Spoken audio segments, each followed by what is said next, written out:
për të rikthyer tek atentati, 2 atentatet më saktë 18 prillit, edhe ai Rohan Brahim, babai të Rohan Brahimit, pra për autorët e vrasjes është ende i pasbardhur, por edhe ai Tiranës, pak minuta më pas, që fillimisht u fol që drejt 4 fëmijëve, 4 personave, mes tyre 2 fëmijë, u ngatrua shinjestra, por një ditë më pas, pra edhe kjo pistë të ra, duke mos dalë një tjetër konkluzion, të paktën edhe për momentin, pra misteri e mbulojnë edhe atentatin e Tiranës, ku plagos, pra njëri mes plagosurve ishte djali i pronarit të një shoqërie të sigurimit privat, ende nuk kemi asgjë konkrete, as nga Lezhë, por as nga Tirana. Ne bashkë kemi diskutuar që në momentet e para dhe kemi prekur pikërisht disa pista të mundshme dhe motive të ndryshme që mund të kenë çuar apo që mund të kenë futur këto atentatorë për të realizuar një sulm të tillë. Ne e përshtuam në analizën tonë pikërisht mundësinë e ngatrimit të objektivit, sepse nëse do të kishim objektivin e cila u lidhë me eliminimin që ndodhi në Lezhë, se duhet lidhesh patjetër dhe me eliminimin që ndodhi në Athinë, atëherë ne thamë dhe argumentuam që nëse ky grup kriminal se kishte shenjestër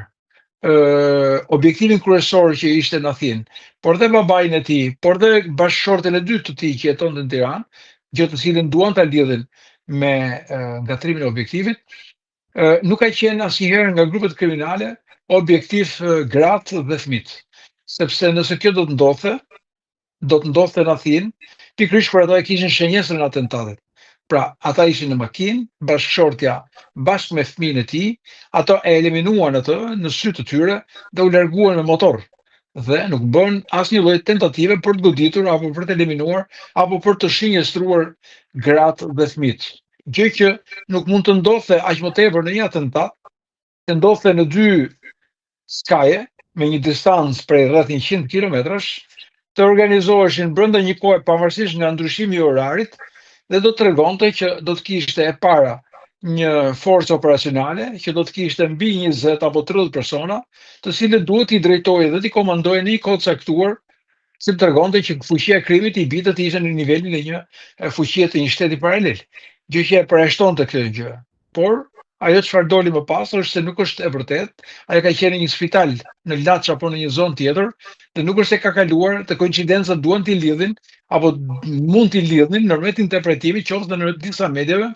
lidhur me ndryshimin e të njëjtës makinë, por ndryshonte një gerë me tjerë. Pra, rastësinë kërkonin ta lidhin në mënyrë rastësore për ta bërë që ngjarjet e dyja kanë lidhje. Jo, ngjarjet sipas meje, paktën ngjarja e dytë e Tiranës, do të ketë vetëm motive, sipas meje, motive ekonomike, të cilët janë prekje interesash, pavarësisht drejt kujt ka vajtur dhe ndaj kujt është kërkuar të merrej hak. Është thënë që ishte edhe një person i 5 që mund të ishte objektivi, po dhe kjo pistë nuk është shumë e zhvilluar dhe nuk është se po shkohet drejt kësaj piste, por pista e vetme është që ata kanë qenë në pritje të këtij automjeti dhe në momentin që ai është futur, kanë realizuar atë që bën dhe largimin nga vendi i ngjarjes. Por unë mendoj që thellimi drejt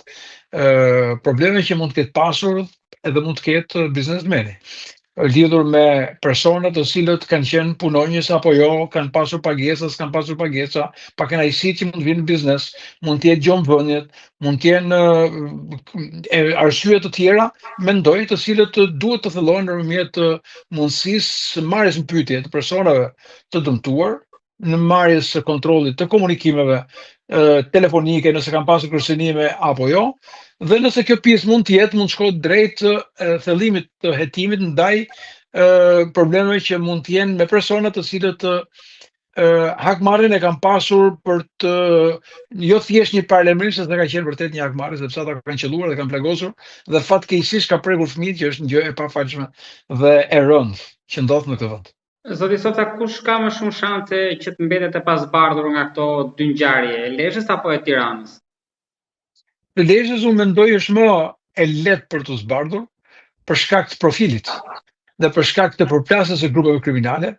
sepse ndaj atij atentatit Lezhës ka pasur dhe 2 atentate, pra kanë tentuar dhe 2 herë të tjera, si në rastin e përdorimit të eksplozivit, ashtu dhe kur kanë goditur në formë paralajmërimi nëpërmjet armëve.